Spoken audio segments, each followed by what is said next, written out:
Sindhi official TV. मुझा अॼु ॻाल्हि कंदासीं इंडिया जे मशहूर क्रिकेटर जसप्रीत बुमराह जी। जसप्रीत सिंह बुमराह हिकु हिंदुस्तानी बैन अल-अक़वामी क्रिकेटर आहे जेको हिंदुस्तानी क्रिकेट टीम लाइ रांदि जे सभिनी फॉर्मेट में खेॾंदो आहे। साॼे हथ जो फास्ट बॉलर हिकु मुनफरिद बॉलिंग एक्शन सां गॾु बुमराह खे वॾे पैमाने ते दुनिया जी बहितरीन बॉलरनि मां हिकु सम्झो वेंदो आहे ऐं हिंदुस्तान जे बहितरीन तेज़ बॉलरनि मां हिकु आहे जंहिंजी सरासरी रफ़्तार 142 किलोमीटर फ़ी कलाक आहे। हिन जी तेज़ तरीन रिकॉर्ड रफ़्तार 153 किलोमीटर फ़ी कलाक आहे जेका एडलेड अवल में इंडिया टूर 2018 जे पहिरें टेस्ट मैच दौरान रिकॉर्ड कई वई हुई।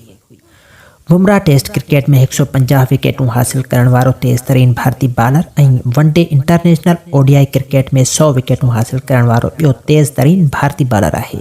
ही पहिरियों बॉलर आहे जंहिं ICC मर्दनि जे रांदीगरनि जी रैंकिंग में रांदि जे टिनी फॉर्मेट में नंबर 1 रैंकिंग हासिल कई आहे। हिन टेस्ट क्रिकेट में हिकु ओवर में सभ खां वधीक रन्सूं ठाहिण जो रिकॉर्ड पिणु क़ाइमु कयो आहे। हीअ घरेलू क्रिकेट में गुजरात लाइ ऐं इंडियन प्रीमियर लीग में मुंबई इंडियंस लाइ खेॾंदो आहे।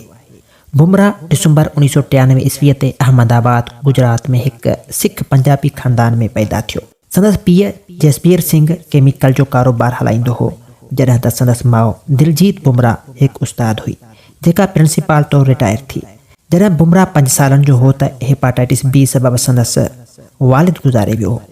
हिन जी माउ हिन खे ऐं हिन जी भेण जोइका जी परवरिश अहमदाबाद में विचोले तबिके जे माहौल में कई। बुमराह वस्त्रापुर अहमदाबाद में निर्मा हाई स्कूल में दाख़िल थियो जिते हिन जी माउ वाइस प्रिंसिपल तौरु कमु कयो हो। हिन निर्मा जी टीम लाइ क्रिकेट पिणु खेॾी। बुमराह 15 मार्च 2021 ते गोवा में मॉडल ऐं प्रेज़ेंटर संजना गिन्सन सां शादी कई। पूनी महाराष्ट्र खां तालुक़ रखंदड़ संजना हिकु भारतीय स्पोर्ट्स सहाफ़ी ऐं एंकर क्रिकेट मैचनि जी ब्रॉडकास्टर ऐं अॻूणी मिस इंडिया फाइनलिस्ट आहे ऐं 2014 में MTV स्पेशलिस्ट शो में पिणु शिरकत कई हुई। बुमराह ऐं संजना जी पहिरीं मुलाक़ात 2013 इंडियन प्रीमियर लीग दौरान हिकु इंटरव्यू में थी।